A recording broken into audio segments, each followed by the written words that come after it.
Hi, everyone. You know my face. I'm Danielle, and I'm here today with a friend, Joelle, who stayed with an open homes host for several months. Last year, Joelle, was it last year? Yes, last year. Okay. So he's going to share a bit of his story with you, and I'm going to prompt him by asking some questions. So Joelle, the first thing I want to hear about is what you love about your home country, what you love about Liberia. Okay, Daniel, thanks once more. And Liberia is it's a very beautiful country. We have a lot of hospitable people and a very nice weather that I miss every day. And, you know, there are a lot of attractive places to see when it comes to tourism. We have nice beaches. We have nice parks, and most especially the cuisine is wonderful. So I would like to encourage people in Canada who have not been to Liberia to, maybe one of these days when COVID has left, people can, go to Liberia. It's a very good destination for vacation. Hmm. Tell us a bit about the cuisine. Do you have a favorite dish? So our favorite meal or our staple food is rice. So we have rice with a lot of varieties of sauces. So I have not seen some here, but we have the palm butter that I've seen in Canada. Okay. We have the cassava leaves. It's not widely eaten here, but we do eat it back in Liberia. We have the potato grains from the sweet potatoes. So there are a lot of cuisine that I would like people from Canada to travel to Liberia to go and try it. And what's your favorite? Are one of those The rice palm, dishes your favorite? the palm butter.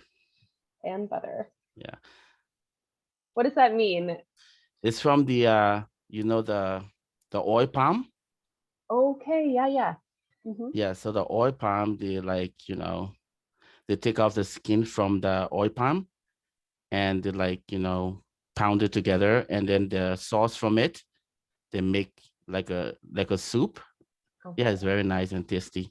Yeah, Yeah. that sounds good. Um, do you find that people in Canada have ideas about Liberia already? Maybe some that are true, maybe some that are not true? From my own experience, since I've been here, about 80% of the people that I've talked to, they barely knows about Liberia. Okay. So in Hamilton, what I've been since I've been here, just a very few. Like sometimes once my colleague asks me, where are you from? And I say, I'm from Liberia. They're like, are you from Nigeria? I'm like, no, I'm from Liberia. And they're like, where is Liberia?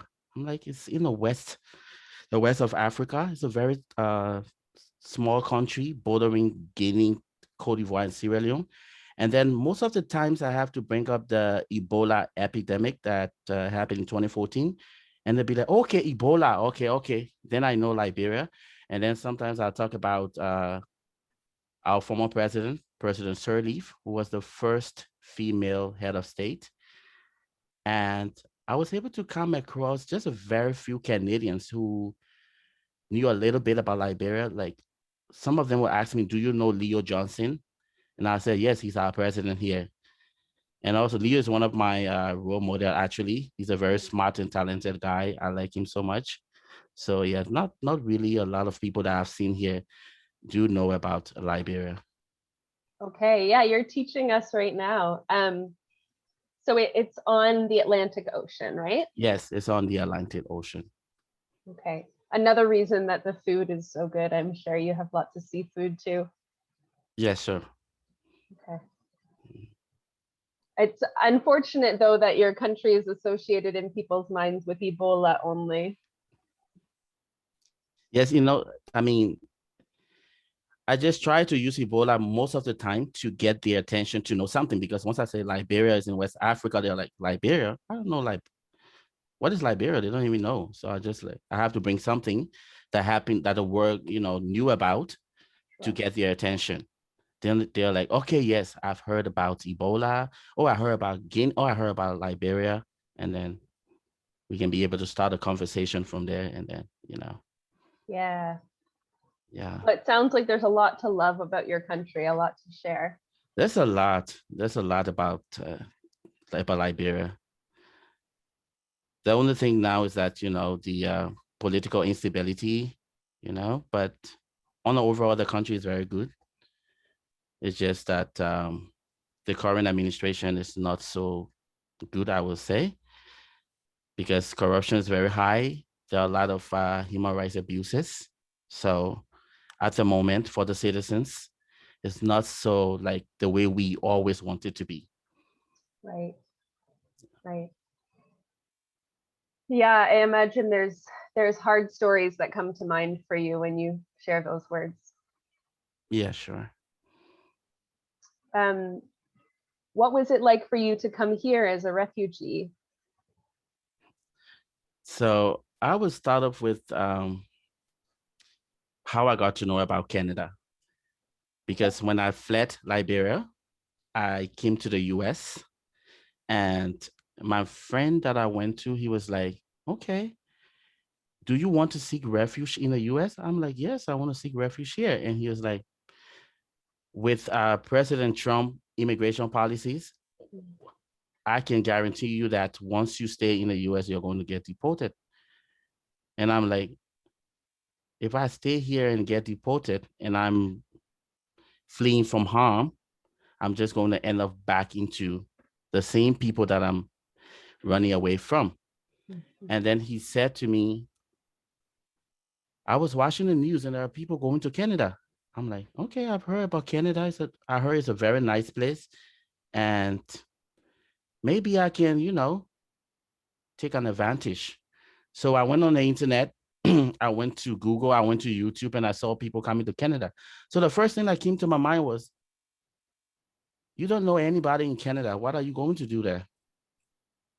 And from some of the videos I saw, I was like, it's either I go to Canada or I stay in the US and get deported and go back to Liberia. So I took up this joining, coming to a place where I was like, I don't know who I'm going to, what's Mhm. going to happen. And with a lot of negative thoughts in my head, like there's a possibility you get to Canada and you could be arrested and you could also be deported. So I took up the journey and I left the US for Canada. So when I arrived, my first interaction from the border at Canada, just from the RCMP, I don't know, as you call them.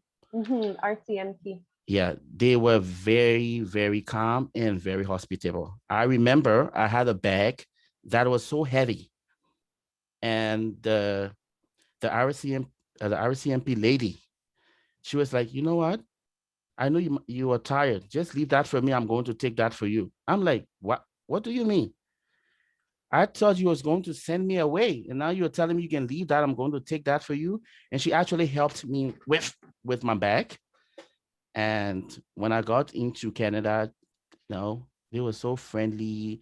They asked me, "Are you feeling cold? Are you hungry?" Really?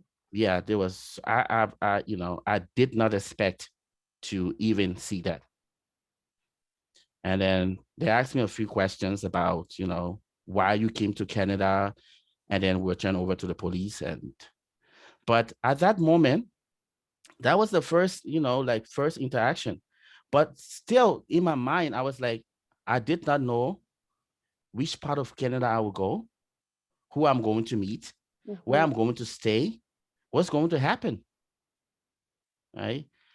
Until I got in contact with Fiona, who linked me up with Open Homes. Right. Yeah. And like I always say, the name Open Homes, from the very first day I encountered Open Homes, it had just been like, just Open Homes.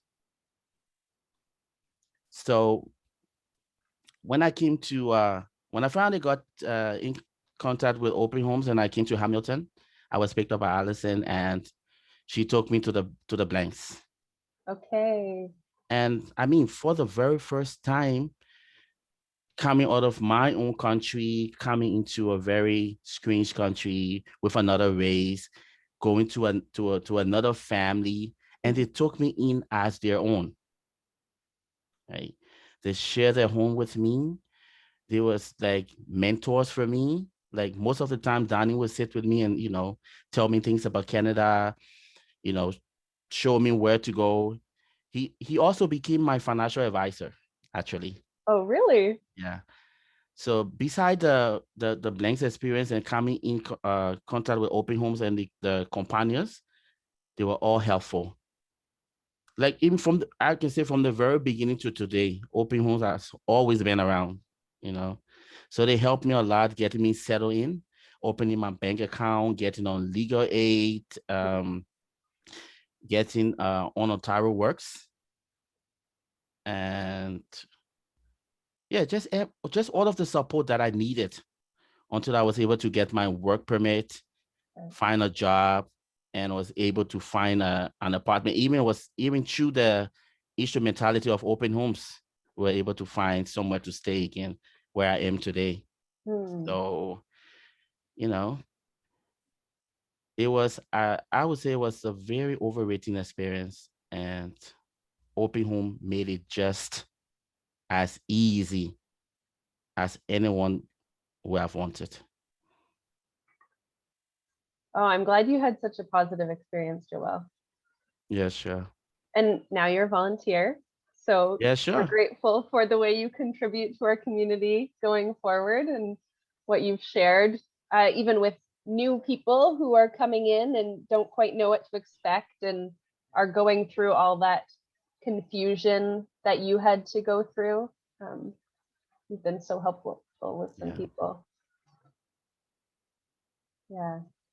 Just for the people who are listening, the blanks that Joelle talked about are Danny and Sarah Blank, who go to Eucharist Church and have four kids. Four kids, right, Yes. Joelle? Focus. Four kids who very much participate in the welcome. Yeah. Oh, I'm glad you had such a positive experience, Joelle. That's really good to hear. Yes, sure. Um, and then you got your refugee hearing not so long ago and had to go through that process. Can you tell people just a little bit about what that's like? Okay, so before the hearing, I was a bit nervous. I was confused. I was afraid. And I was like, the hearing is everything. If you go to the hearing and you feel the hearing, you're back to where you don't want to be. Mm-hmm. So, with the help of my lawyer, which I also got through open homes, Well, paid by the government, but paid by the government, but through yeah, open homes. we showed you Open how to home do it. helped me to get on legal aid and then get the lawyer who was paid by the government.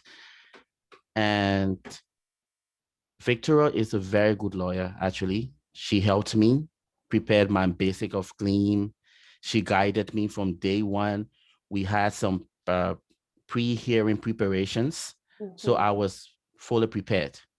And I remember like 2 nights before, I was so afraid until the night before the hearing. I had a prayer section with open homes, and it actually motivated me because I was like, I don't know what I'm going to meet tomorrow. I don't know who I'm going to meet. What are they going to say?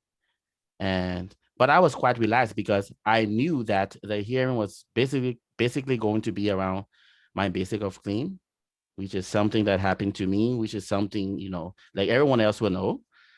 So the day came, it was tense actually. The guy asked me a lot of questions about current events in my country, my contribution about current things in my country, you know, and I was relaxed.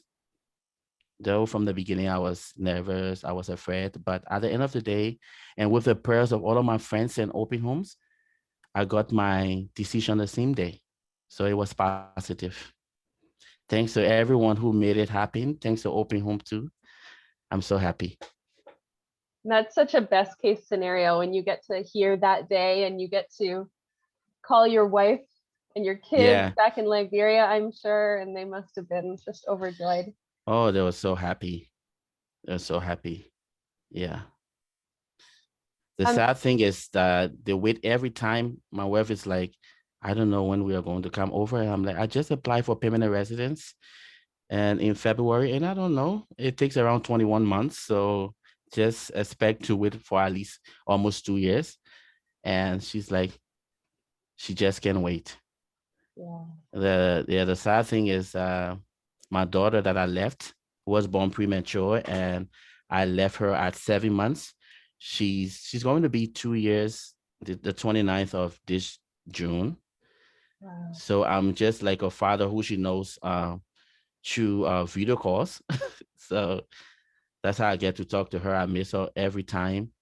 And I'm trying maybe because I can no longer go to Liberia, so I'll try to go to neighboring Ghana Okay. once I have saved up some money and be able to just see them for a week or two and then come back to Canada and they can go back to Liberia. Oh wow, that would be amazing. Yeah. Yeah, that's part of the process that people might not understand too, that you can have a successful refugee hearing. Already you've waited, a year or whatever for your refugee hearing. You can Yeah. have a successful one and then still have to wait so long to be reunited with your family. Yeah, sure. So seems like a really unfair part of the process to me.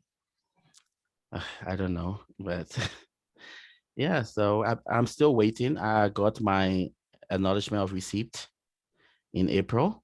Okay. That was so fast anyway because I applied in February. So hopefully it's going to come fast. I Hmm. don't know, but for now I'm still waiting. Amen. We'll pray for that. Yeah. Um, Now that you've had a successful refugee hearing and you're working towards your family coming here, what are your hopes and dreams in Canada? What are your plans for your future? So what I'm looking at right now is the next 5 years first. And so the first thing in the next 5 years, I want to reunite with my family first. And then currently I'm working on because it's my dream to become a certified public accountant. Okay. So I have a bachelor's in accounting from Liberia. And when I got to Canada, it was something that, everywhere I've tried to get a job or something, they wanted the Canadian equivalent of what I've learned from back home. So did with all of that, it did not stop me and it did not, demotivate me. So I decided to enroll at Mohawk. So I'm currently at Mohawk College. At the same time, I'm with the city of Hamilton working. So it's so tense actually. Working, schooling, you Hmm. know. But in 5 years, I want to see myself placed at some of the best companies in Canada, giving back to the Canadians because when I came to Canada, they gave a lot to me. They're still giving a lot to me. So I want to, see myself somewhere where I can be able to contribute positively and giving back to the economy of Canada. Well, you're a smart guy, Joel. I'm sure you'll do it. Amen. I have no doubt. Yeah. Yeah. Um, is there anything else that you would want people to know about the refugee experience or Liberia, or maybe something that you want people to do?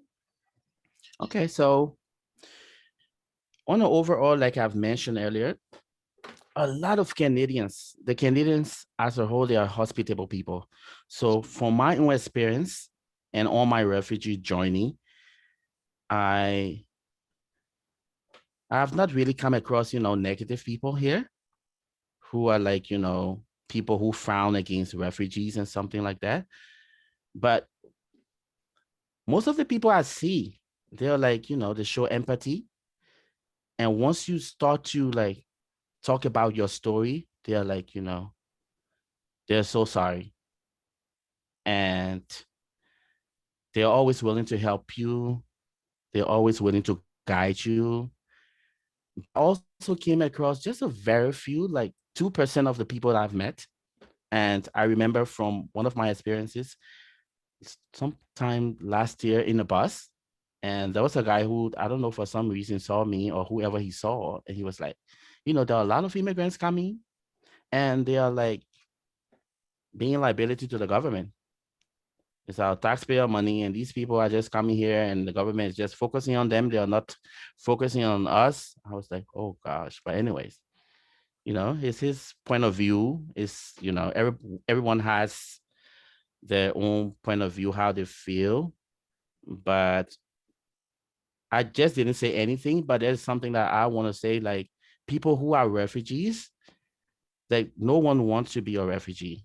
All right. So there are situations that people come across, that will cause them to flee and cause them to want to come to safety and want, so they should be treated like, we are all one. And Canada is a country of immigrants. So, but like I've always said, I don't know, maybe because it's me and maybe because I don't go to negative places a lot, but on the overall, I've never really had a very bad experience with the Canadians.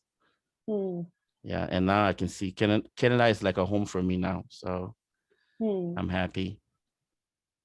I know those views are out there. I'm glad you haven't encountered it very often. Yeah, no, I remember, and he even said that he used the word border hoarders. I still remember, yeah, but I didn't take that into as anything, And the thing is, a lot of people will say things, but it's up to you to be able. If I had the opportunity to speak with him, because he just got off the bus shortly, once you are able to express yourself and tell the people the reasons why, people will be able to understand. All right. So sometimes people might say things, but they just don't really mean it.